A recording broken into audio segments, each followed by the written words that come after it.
Hello and welcome. I'm Elizibar. This is Dirty Work at the Crossroads, issue number 3. And it's a great read. I'm going to tell you now, I made it to, I think about page 16, and I felt like I'd read a whole comic book worth of goodness. And then there was still more pages after that. So this was like a very satisfying read. Uh, I was asked to review this by the publisher.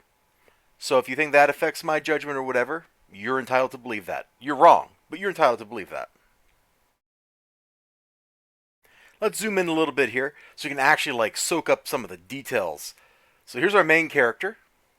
Here's the guy that was trying to kill her at the end of the last issue.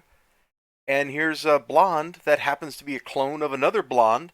That happens to be a clone of another blonde, the mother, I think is her name. She's just manufacturing them by the boatload. So our hero thinks that this blonde is the same blonde she saw earlier, when this blonde is in fact a clone of that blonde, but smart enough to kind of play along, secret agent style. Secret agent blonde. Alright, anyway, that's enough of me doing that. Scroll down here so you can see the names of all the fine people that worked on this. This is published by Elizibar. No idea if I pronounced that correctly. Through their No Sleep imprint, which really just means that there may be some Ghibli bits present in this book. In fact, I have to be very careful about which pages I show you, because I don't want the YouTube overlords to get mad at me. Plus, there's also the I try not to spoil everything for you aspect of it as well. And look at my little mouse cursor dancing around. Look at me, I'm dancing. Anyway, let's scroll down here so you can take in page 3. So, this dude just killed somebody in the last issue. I don't remember who. I recall it not being very pleasant what he did. In fact, I think calling it downright evil is probably a good term. Like, this is not a nice dude at all. The art's pretty nice, though. Look at the scuffs on the robot. Like, this coloring job on him. Pretty cool. I'm not sure why the foreground characters have, the zipatone or whatever, applied over them like this. That feels kind of weird. Just because they're in the foreground, because it's not applied here. Maybe it's supposed to indicate, shadowing from the bright light coming this way. I don't know that it really worked. But that's okay. They look fine otherwise. The art in this book generally is pretty pleasing. The characters look decent. The environments sometimes look really cool, like all these little green tubes of decanting people goodness here. We're going to skip over the next page, though, because there's, I don't remember it being particularly explicit, but there was a but, so we're just going to go zoop to page 5 and get into some action. So this is kind of where we pick up from last issue. She's fighting, the dude here. They're both in rough shape. They're trying to murder each other. Why wouldn't they be in rough shape, right? And, looking at this sequence, I found it actually kind of hard to follow. I'm not sure how she gets from... Oh, there it is. The foreground character kind of shadowed with the screen tone effect over him. Okay, that's just how we're indicating that there's, light from behind somebody shadowing it. Anyway, we're here. He's getting ready to just, stab her. Probably going, through the chest.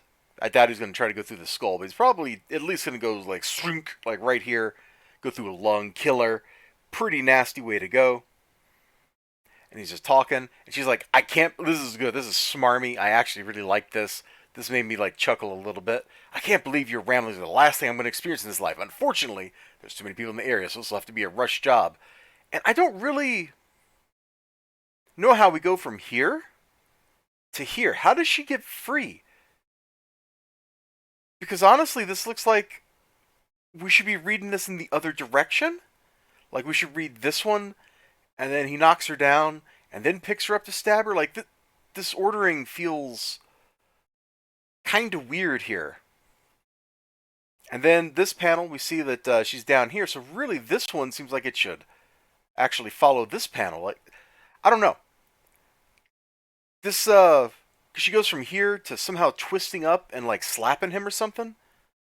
I'm not sure how she does that out of this position before he gets a chance to stab her, because he is holding onto her head. And if you control the head, you control the body. So that seemed kind of weird to me, but it looks good, don't it? This looks like this hurt. This is just kind of a great panel in general. You got the bright light casting light down on him. He's getting ready to go in for the killing blow. Pretty good stuff. Obviously, he doesn't kill the main character, or the book would just be over at this point. Other stuff happens, and shenanigans, scheming occurs. Like, this book is called Dirty Work at the Crossroads. It's about amoral mercenaries doing amoral mercenary stuff. So if you're not sitting here thinking, boy, they're going to bargain and scheme and try to backstab people, you're wrong. They're bargaining, scheming, and backstabbing people. And what are they going to do? She gets him on her team to go kill Queen Mab for the mother because that's the job she was sent on. So they go, they meet up with people, they come up with a plan, da-da-da-da-da, the blondie's still following. She's having a bad time, you know, that infection they gave her's, you know, slowly spreading and stuff. So she has definite timeline, just like Escape from New York or one of those kind of films. It's all good stuff. It feels tense. It moves at a brisk pace. It's a good read. Here's just a little more action. This is them sneaking around. Well, this is after they're sneaking around, but this is them assaulting a place. This is like brutal. Look at this dude's sword swipe, man. Through half of this person's head, through their shoulder, down their side. Holy moly. This poor dude just got like shivved in the head and like back stomped. Like, it's brutal. All this kind of stuff in this book is brutal. It's a little gory. All in all, I can tell you, Dirty Work at the Crossroads #3 was a great book. I do believe there is a Kickstarter going on right now.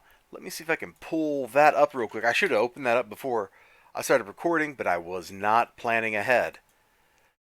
Dirty Work at the Crossroads. Hopefully we don't get a ad from me running Brave as my browser. Oh, I thought there was a Kickstarter for #4 out already. Hold on, let me check my Twitter DMs, because I thought Marcel sent me a link to... Oh no, he sent me a... Hey, this is cool. I'll include this in the description of the video. It's actually a link to issue 1 for free, I do believe. Let me just click this and make sure. Yeah, alright, that is super cool. So I don't actually know... See, he says issue 4 comes out November 10th. I don't know what platform that's on, because it doesn't appear to be on Kickstarter. Maybe it's just on his website. I'm not sure. But I'll include that link he sent me so you can check out issue 1 for yourself and read it for free. I remember issue 1 being really cool. It sets up a lot of the cool stuff that is paying off in this issue. It is definitely worth your time to check it out. So, check it out. And take care of yourselves. You have a great day. Remember to like, comment, subscribe, all that good stuff. This video is going to go up like as soon as I get done recording it, so it'll be up in the middle of the night because I'm an absolute madman. Bye-bye.